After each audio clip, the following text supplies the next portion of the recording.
The moment communication goes silent, your brain lies to you. It tells you it's temporary, that the signal will come back, that someone, somewhere, still has control. Listen carefully. This is the most dangerous lie your mind tells you in a collapse scenario. Because when phones stop ringing, messages stop delivering, and the internet goes dark, the emergency hasn't started yet. You're standing at the edge of it. And what you do in the next few hours quietly determines whether you stay ahead of the chaos or get swallowed by it. Here's the thing, nobody explains clearly. Communication failure is not just inconvenient. It's destabilizing at a biological level. Humans are wired to use shared information as a safety signal. When you can't confirm what's happening, your nervous system shifts into threat mode. Heart rate rises, cortisol spikes, decision-making narrows. This is why people make reckless moves, early driving without a plan, confronting strangers, burning resources too fast. Silence doesn't just remove information. It removes emotional regulation. The moment communication goes silent, your brain lies to you. It tells you it's temporary, that the signal will come back, that someone, somewhere, still has control. Listen carefully. This is the first mistake people make is trying to force communication back to life. They drain phone batteries, refreshing networks, scanning radios constantly, pacing rooms waiting for a sound.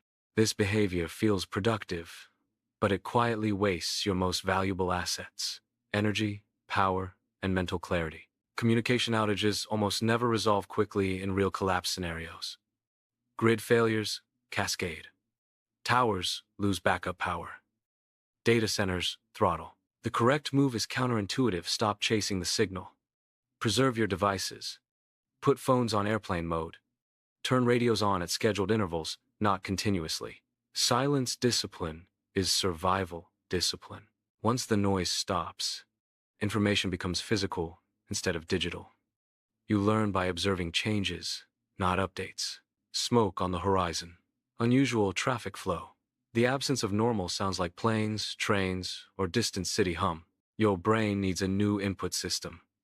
This is where many people fail because they stay mentally plugged into a dead network instead of switching to environmental awareness.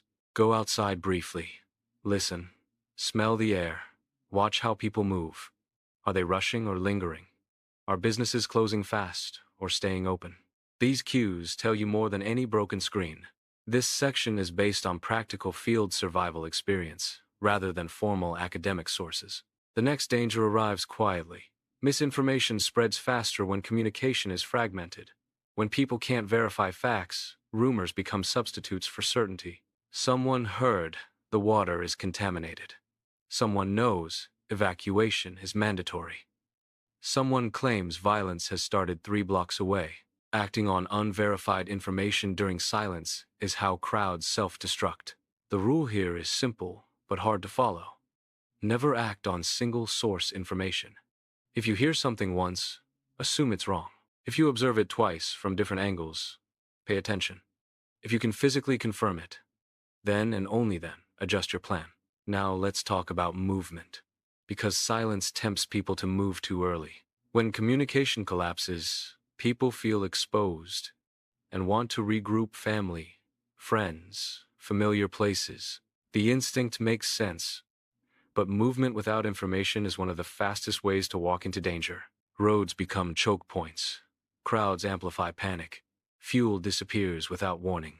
The safest position during early communication failure is often staying put, reducing visibility, and gathering intelligence passively. Movement should be deliberate, not emotional. If you move, know exactly why, where, and how long it takes to reverse the decision. Another critical shift happens inside homes. Without communication, people overestimate how visible they are. They light candles in windows, run generators loudly, talk too much outside. Silence outside makes noise inside travel farther. Light becomes a signal. Sound becomes a beacon. What makes the situation worse is advertising your preparedness when others feel blind and desperate. Use blackout discipline. Cover windows. Limit light leakage.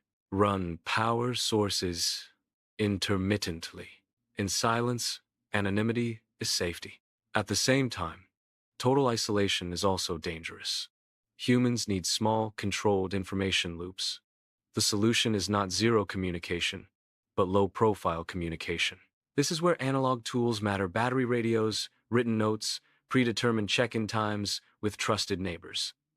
Not group chats, not mass coordination.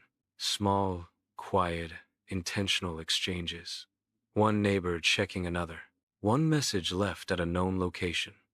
This prevents psychological collapse without creating a tension. This section is based on practical field survival experience rather than formal academic sources. There's also a physiological threat people ignore. Silence increases cognitive fatigue. Without normal information flow, your brain works harder to predict outcomes.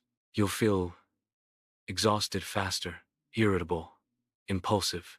This is why routines matter more during communication loss than during normal emergencies. Eat at set times.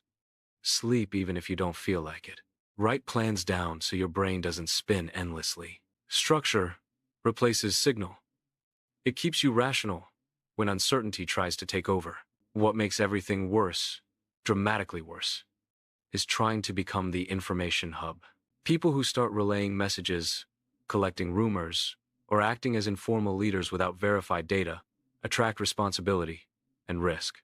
When things go wrong, blame follows. In collapse psychology, visibility equals vulnerability. Survival favors those who stay informed without becoming central. Let others talk. You observe. You decide quietly.